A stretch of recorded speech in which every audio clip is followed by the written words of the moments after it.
Shalom saudara, kembali kita berjumpa di dalam perenungan hari ini, Sabtu 22 November 2025. Sebelum kita membaca dan merenungkan sabda Tuhan, mari kita berdoa. Bersyukur untuk kesempatan kami kembali boleh bersekutu bersama dengan Tuhan lewat perenungan hari ini. Biarlah Tuhan menolong dan memampukan agar dalam keterbatasan kami ditolong dan ditopang untuk menjadi pelaku-pelaku sabda. Demi Kristus Tuhan dan Juru Selamat kami berdoa. Amin. Saudara, bacaan Alkitab hari ini diambil dari Yeremia pasal 22 ayat 18 sampai dengan 30. Yeremia pasal 22 ayat 18 sampai dengan 30, dan yang menjadi nas kita dari Yeremia pasal 22 ayat 21 ditulis, "Aku telah berbicara kepadamu selagi engkau sentosa, tetapi engkau berkata, aku tidak mau mendengarkan. Itulah tingkah langkahmu sejak masa mudamu, sebab engkau tidak mau mendengar suaraku." Saudara, konon masa remaja itu adalah masa ketika seorang anak itu membangkang dan enggan untuk mendengarkan nasihat orang tua. Banyak remaja dinasehati oleh orang tua tetapi kemudian tidak mau mendengarkan. Tapi sejatinya ketidakmauan untuk mendengar itu ternyata tidak hanya terjadi pada anak remaja. Dalam keseharian, kita yang berusia dewasa pun acap kali sulit untuk mendengar, enggan untuk menerima pendapat atau masukan dari orang lain, bahkan kadang menutup telinga terhadap teguran.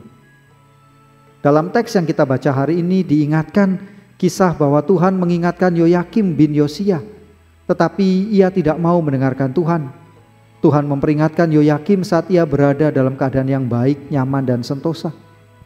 Keadaan yang nyaman tidak membuatnya kemudian sadar akan Tuhan, justru membuatnya tidak mau mendengarkan. Acap kali dalam situasi yang baik, saudara, seseorang itu mengabaikan nasihat, saran dan masukan dari orang lain. Tidak hanya Yoyakim yang sulit mendengar, kita pun demikian. Acap kali kita merasa terlalu nyaman dengan diri sendiri. Ketika semua terasa baik-baik saja, kita makin sulit untuk mau mendengar. Maka mari belajar untuk tidak menjadi Yoyakim, tetapi belajar membuka telinga dan mau mendengar. Kita juga mau belajar untuk tidak langsung menanggapi atau merespon, tetapi dengan rendah hati membuka telinga, menyimak dan mendengar. Biarlah hari ini kita belajar merendahkan hati di hadapan Tuhan. Bukalah telinga dan belajarlah untuk mendengar. Mari berdoa.